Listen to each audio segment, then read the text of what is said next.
অনেকের প্রশ্ন থাকে চিতই পিঠা ঠিকমতো ফুলে না। ব্যাটারের ঘনত্বটা পাতলা হবে না ঘন হবে কোনটা হবে বুঝতে পারেন না। আজকে তাদের জন্য নিয়ে এসেছি পারফেক্ট চিতই পিঠার রেসিপি। আসসালামু আলাইকুম everyone, welcome to Mehnus mom's kitchen. আজকে তৈরি করে দেখাবো পারফেক্ট একটি চিতই পিঠা রেসিপি, যেখানে পানির পরিমাণটা ঠিক রেখে সঠিক পরিমাণে আপনারা বানিয়ে নিতে পারেন পারফেক্ট এবং ফুলকো জালিদার চিতই পিঠা। আমার এই রেসিপিটি ফলো করে যে কেউ বানিয়ে নিতে পারবেন পারফেক্ট চিতই পিঠা। শীতের এই মৌসুমে পারফেক্ট চিতই পিঠা হলে আর কি লাগে বলুন তো।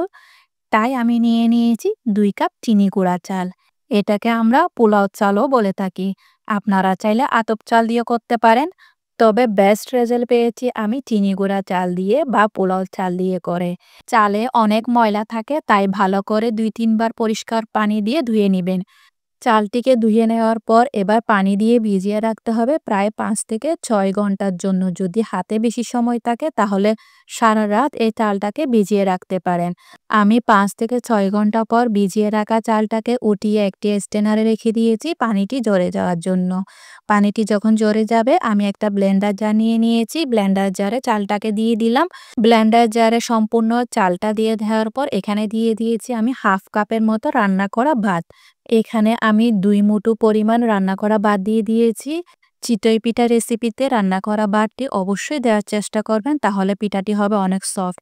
1 টিস্পুনের মতো আমি লবণ দিয়ে দিয়েছি। 1 টিস্পুনের মতো আমি বেকিং পাউডার দিয়ে দিলাম। তারপর দিয়ে দিয়েছি 1 কাপের মতো পানি। এখন আমি 1 কাপের মতো পানি দিয়ে এটাকে ভালো করে স্মুথ করে একটি পেস্ট তৈরি করে নিয়েছি। একদম স্মুথ পেস্ট হতে হবে। দেখুন কেমনটা হয়েছে, আমি হাতের সাহায্যে দেখিয়ে দিচ্ছি। ভালো করে দেখেই বুঝে নিবেন। এবার আমি একটি বাটিতে নিয়ে নিলাম। বাটিতে নেওয়ার পর আমি এই ব্লেন্ডার জারটাকে ধুয়ে আরও 3/4 কাপের মতো পানি দিয়ে দিয়েছি। এখানে আমি টোটাল পানি ইউজ করেছি 1 কাপ আরও 3/4 কাপ। 3/4 কাপ হচ্ছে 1 কাপের চেয়েও একটু কম। এখানে আমার প্রায় পানি লেগেছে 2 কাপের চেয়েও একটু কম। ভালো করে মিশিয়ে নিবেন, যেহেতু চালের গুঁড়া সেহেতু ভালো করে মিশিয়ে নিতে হবে। ভালো করে মিশিয়ে নেওয়ার পর এবার আমি পিঠাগুলো তৈরি করে নিব। এই চিতই পিঠার ব্যাটারটাকে কোনো প্রকার রেস্টে রাখার প্রয়োজন পড়ে না। যখনই ব্যাটারটি তৈরি করবেন সাথে সাথে পিঠাগুলো বানিয়ে নিতে পারেন। তাই চুলায় একটি চিতই পিঠার খোলা বসিয়ে দিয়েছি। এবার আমি সামান্য পরিমাণ পানি আর সামান্য পরিমাণ তেল মিশিয়ে একটি পরিষ্কার কাপড় দিয়ে খোলাটাকে আমি মুছে নিয়েছি।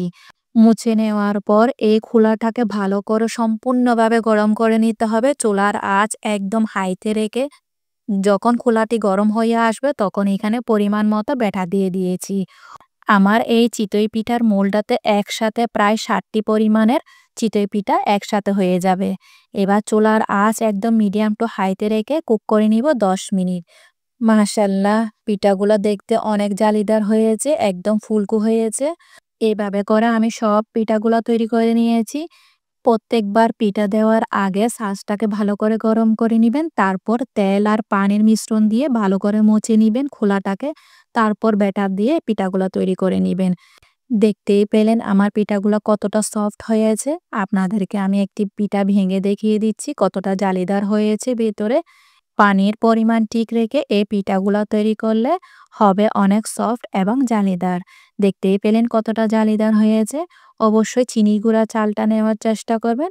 আমি এই পিঠাটি খেয়েছি খেজুরের গুড় দিয়ে, আপনারা চাইলে মাংসের ঝোল দিয়েও খেতে পারেন। আমার রেসিপি যদি ভালো লেগে থাকে তাহলে ফ্রেন্ডস অ্যান্ড ফ্যামিলির সাথে অবশ্যই শেয়ার করবেন। আশা করছি আজকে আমার রেসিপি অনেক ভালো লেগেছে।